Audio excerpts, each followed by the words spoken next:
سر باندې عزت دستا حجاب دی دستا حجاب دی ستا حیا او دستا پت دستا حجاب دی دستا حجاب دی مسلمان ای پوزان دی بسم الله الرحمن الرحیم د افغانستان ملي رادیو ټلویزیون درنو او قدرمنو لیدونکو سلامونه وخت مو بخیر په دې هیله چې روغ جوړ خوشحاله وئ او دغه اونۍ مو هم تر دې دمه په خوښیو سره را رسولي وي تاسو له ملي ټلویزیون څخه ملي راپور ګورئ دا ملي راپور درته زه نصرت الله خوشحال د خپلو همکارانو په ملتیا ستاسو درانه چوپړ ته وړاندې کوم درنو لیدونکو په نن راپور کې موږ غوښتل چې تاسو ته د حجاب په اړه معلومات وړاندې کړو دا چې په یوه اسلامي ټولنه کې حجاب څومره مهم دی او اوس مهال دلته په افغانستان کې حجاب څومره مراعاتېږي په همدې تړاو د یو شمېر هیوادوالو او دیني عالمانو استادانو نظریات لرو په دې هیله چې تاسو هم د دغه راپور تر اوسه زموږ ملتیا وکړئ په یوه اسلامي ټولنه کې د حجاب شتون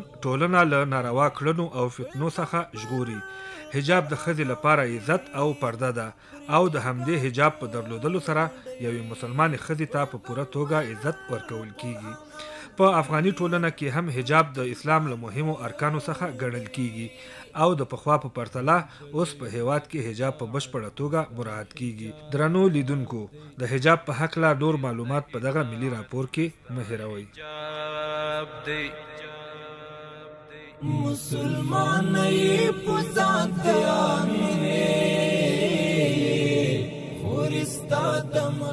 درنو لیدونکو بیا هم ښه راغلاست موږ همدا شبه کابل پوهنتون کې یو دلته به له یو شمېر زده کړیالانو محصلینو ورونو سره د حجاب په تړاو وپوښتو ورور سلام مشی سلام علیکم الله خوب است بخیر خودتون جور است خوش آمدید به پوهنتون کابل قربانتون خیر بینی نام شما صدیق الله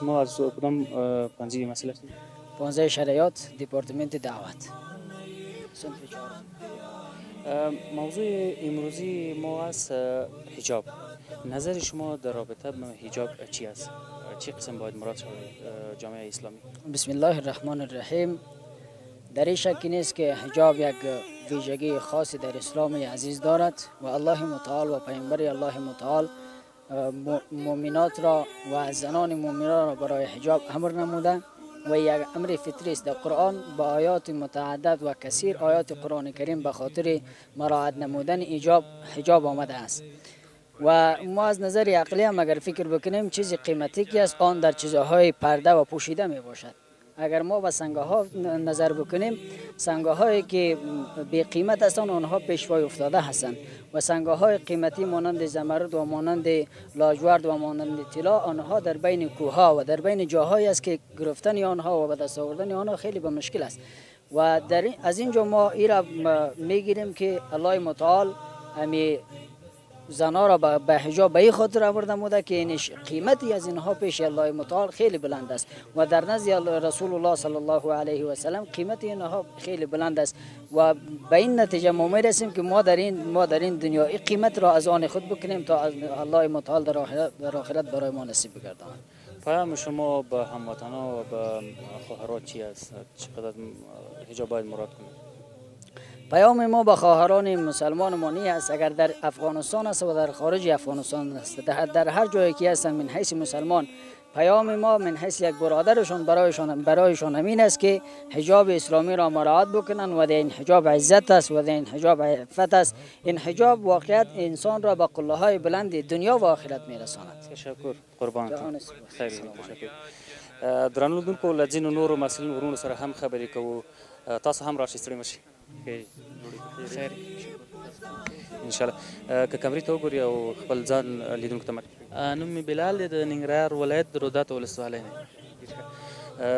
که په دې اړه راته ووایئ چې په یوه اسلامي ټولنه کې حجاب څومره اړین دی او اوس مهال په زموږ ستاسو په ټولنه کې حجاب څومره مراعاتېږي حجاب د اسلامي ټولنې او د یوې غیر اسلامي ټولنې ترمنځ یو غټ توپیر دی حجاب د عزت وقار او درناوي یوه نښه ده الحمدلله اوس خو حجاب ډیر مراعاتېږي د اسلامي امارات په راتګ سره او نور به ان شاء الله مراتیږي. تاسو خپله څومره تغیرات وینئ کله چې په ښار کې ګرځئ؟ د پخوا پرتله اوس څومره تغیرات وینئ؟ د حجاب څومره مرات؟ د پخوا پرتله ډیر زیات تغیرات راغلي دي او نور اصلاحات هم الله جل جلاله راولي. او حجاب خو چې دی د الله جل جلاله امر دی، نه د خلکو غوښتنه ده. ستاسو په نظر د یوه ځوان په حیث د ښځو لپاره حجاب څومره مهم دی او څومره دوی خوندي په دغه حجاب کې ساتل کېږي؟ د فتنو او د ناروا کړنو مخه څومره په دې سره نیول کېږي؟ حجاب یوازې یو پوښ نه دی، بلکې دا د یوې زنانه لپاره، د یوې ښځې لپاره د هغه د ډیرو فحشاو مخنیوی کوي. ځکه حجاب په قرآن کریم کې، په حدیثونو کې د حجاب په اړه خبرې راغلي دي. نو حجاب ډیر مهم دی د یوې زنانه لپاره. ستاسو پیغام د یو ځوان په حیث ښځو خویندو ته څه کیدلی شي؟ زما پیغام دا دی چې ټولې خویندې د حجاب مراد کړي. دا د دوی لپاره عزت دی، د دوی ښکلا ده پکې، نه د دوی بې عزتي. ډېره مننه، خیر اوسه. حجاب دی مسلمانی پوزان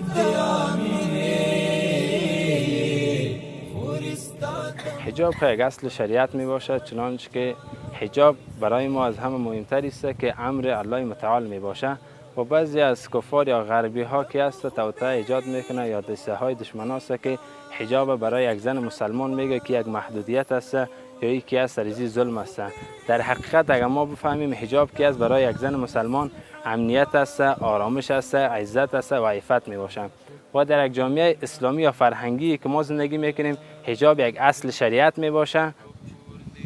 بسم الله الرحمن الرحیم.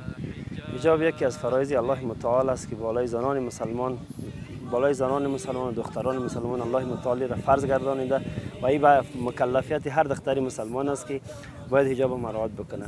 و مراعات کردن حجاب باعث سلامت جامعه از تمام امراض میشه، باعث سلامت جامعه میشه که یعنی مشکلاتی که در جامعه از بی‌حجابی به وقوع میپیونده، حفظ حجاب باعث از بین بردن این مشکلات میشه.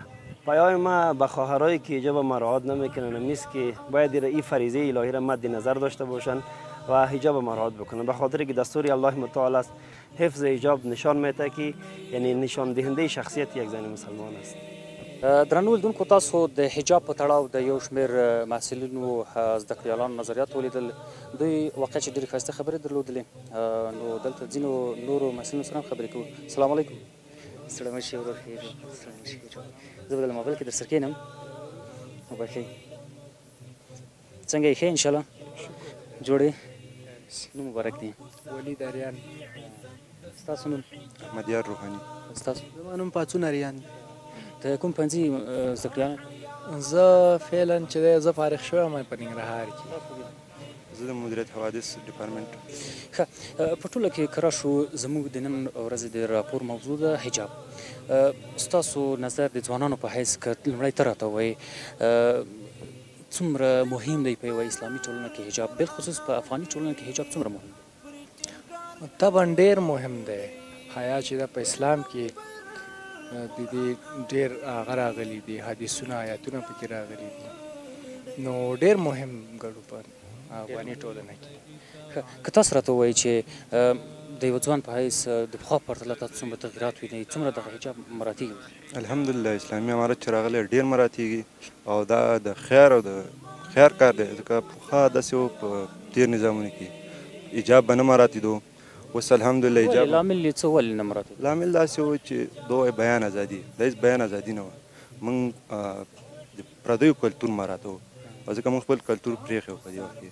او چې اسلامي امارت راغلی خپل کلتور دی، حجاب دی، او ځکه دې کې ډېر حدیثونه راغلي. محمد صلی الله علیه وسلم وایي چې حیا مراد کوي او چې حیا مراد ده. دا الحمدلله اوس پخوانی مشکلات نشته، یعنې حیا اوس ډېره پابنده وه. پخوانۍ ستونزې مشکلات له منځه تللي هو انشاءالله ټول له منځه. ځوان که ته راته ووایې چې د حجاب کله که په یوه ټولنه کې مراعات نه شي یا خدای مه کړه په افغاني ټولنه کې حجاب ځینې خویندې یا ښځې مراعات نه کړي، کومې هغه ستونزې به رامنځته؟ بسم الله الرحمن الرحیم. که چېرته حجاب مراعات نه شي نو ډېرې زیاتې ستونزې او غلطې پایلې به ولري. ځکه که نوره نړۍ ته وګورو لکه ګناهونه د سړي نه زیات کېږي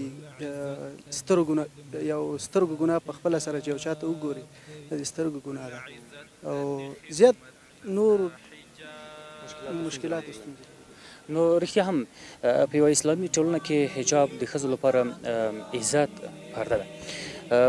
د اسلامي او کفري ټولنو همدا فرق دی چې تر څو ښځې په اسلامي ټولنه کې حجاب مراعات کړي او په کفري ټولنو کې بیا نه مراعاتوي.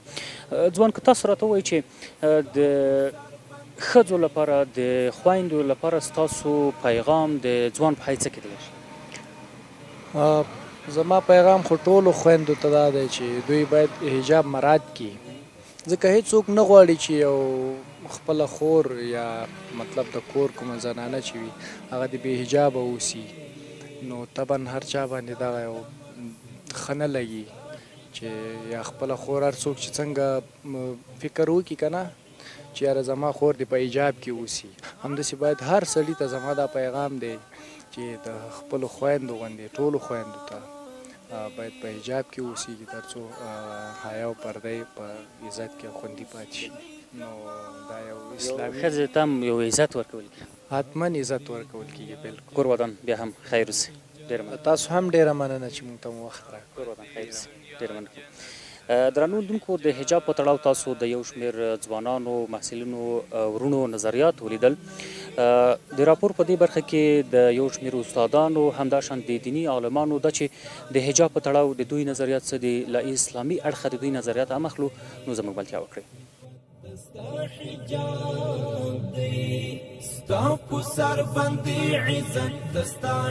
نحمده و نصلی علی رسوله الکریم. اما بعد، شنوندگان محترم و بینندگان عزیز، السلام علیکم و رحمت الله تعالی و برکاته. در رابطه به حجاب آیه 59 سوره احزاب مهربانی میکند: یا ایها النبی قل لازواجک و بناتک و نساء المؤمنین یدنین علیهن من جلابیبهن ذلک ادنی ان یعرفن فلا یؤذین و کان الله غفورا رحیما. در این آیه مبارکه خداوند جل و علا شانه مهربانی میکند برای حبیبش صلی الله علیه و سلم. خطاب بر رسول الله علیه السلام است و حکمش عام است بر زنان همه مسلمین. و این که مهربانی میکند ای پیامبر بگو بر خانمهایت و بر دخترانت و بر زنان مسلمین بگو، چه بگو؟ ایدنین علیهن من جلابیبهن، این که نزدیک بکنن بر خود، یعنی بپیچانن، یعنی پت بکنن خود را با چادرهای خود. ذالک ادنی ان یعرفن، این نزدیکتر است بر این که شناخته شوند. فلا یؤذین، و تحت آزار قرار نگیرند. و کان الله غفور رحیما، و هست الله جل جلاله آمرزنده و مهربان. قابل ذکر است این که و قابل تعمق است دوستان و شنوندگان محترم، این که خداوند جل و علا شانه در این آیه کریمه دو نکته را برای ما و برای زنان مسلمین خاطر نشان میکند. یکی این که مهربانی میکند ذالک ادنی ان یعرفن، یعنی این پیچاندن با چادرها، یعنی این حجاب این است که مفادش این است که شما بهتر شخصیتتان شناخته می شود، شخصیت و اهلیتتان تبارز پیدا می کند در جامعه توسط حجاب اسلامی به اساس آیت قرآن کریم. و مفاد دیگرش این است که فلا یؤذین، یعنی حجاب چیزی است که از اذیت و آزار مفسدان میکاهد، یعنی دیواری است که در بین زن مسلمان و در بین یک فاسد ایجاد می شود و زن مسلمان و مؤنث مسلمان را از اذیت و آزار مفسدان در امان نگاه می کند. درنو لیدونکو، تاسو د حجاب په تړاو د یو شمېر محصلینو، استادانو او دیني عالمانو نظریات ولیدل. دوی ویل چې په یوه اسلامي ټولنه کې حجاب د ښځو لپاره اړین دی او باید په بشپړه توګه مراعات شي. په رښتیا هم که چېرته په یوه ټولنه کې حجاب مراعات شي، د ناروا کړنو فتنو مخه به په بشپړ ډول نیول شوي. درنو لیدونکو، د راپور په دې برخه کې د یو شمېر نورو هیوادوالو نظریات لرو، دا چې هیوادوال د حجاب په تړاو څه نظر لري، له هغوی سره هم خبرې کوو. زموږ ملتیا وکړئ.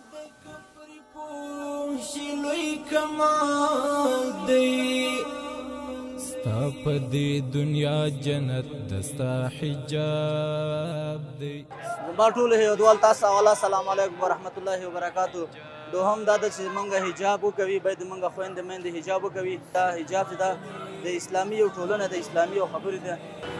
والله حجاب خو د موږ او تاسو د اوله تر اوسه دا اصول ده، دا د موږ او د تاسو د اسلام دغه اصول ده چې یو زنانه په حجاب کې او څومره په سنګینتوب روان او څومره سنګینه وي موږ او تاسو دا خوښوو. نو څومره دوی په اصولو راوځي او څومره په اصولو په کور ننوځي، الهي پروردګار به په دغوی رحمت ووري. کومه یوه چې بې حجاب او بې عدالت او بې قانون او بې پروایي راوځي، نو هغه ټول خلکو بس هر سړی که موږ او تاسو وګوري یعنې په هغه باندې بد وایي. نو دغه حجاب زموږ او تاسو اصول ده، ننوات دي وروره ګله. نو الله پاک دې دوی ټولو ته دغه چې زړونه ورکړي چې په څومره سنګینتوب راووځي له کوره او په څومره سنګینتوب بېرته ننوځي کور ته. د موږ او تاسو مملکت او اسلامي مملکت باید چې ټولې خویندې په دې باندې پوه شي چې زه یم مسلمانه ښځه یم، د خپل حجاب مراعات کړي. له دې چې ځوانانو ته یو بدیل یا بد شی یا خدای نخواسته ګناه ور واړوي، له دې چې په خپل حجاب کې اوسېږي خلک به له ګناهو نه محفوظ اوسېږي. حجاب یو ډېر ضروري شی ده. ټولو سیاسره دې خدای وکړي چې خدای پاک دې ورته هدایت وکړي، الله دې له موږ سره هدایت ورته وکړي چې دا ځوانانو دا ښځې چې دي خدای دې له دغو ګناهګانو نه عفو ورته وکړي. بعدي دې خدای پاک دو سره دې کمک ورسره وکوي. الله ډېر مهربانه ذاته. خو په کور دې هم رحمت دستا حجاب دی، خو په کور دې هم رحمت دستا حجاب. درنو دوستانو ډېره مننه کوم چې تاسو د دغه راپور تر اوسه له موږ سره وئ. تاسو د حجاب په تړاو د یو شمېر محصلینو، هیوادوالو، همداشان استادانو او دینی عالمانو نظریات ولیدل. زموږ د دې اونۍ ملي راپور همدومره و چې ما نصرت الله خوشحال د خپلو همکارانو په ملتیا ستاسو درانه چوپړ ته وړاندې کړ. درنو قدرمنو لیدونکو، تاسو کولی شئ دغه راپور پر ټولنیزو رسنیو هم وګورئ. تر بیا بل راپور پورې مو په لوی او بښونکي راز سپارم. ښه وخت ولرئ.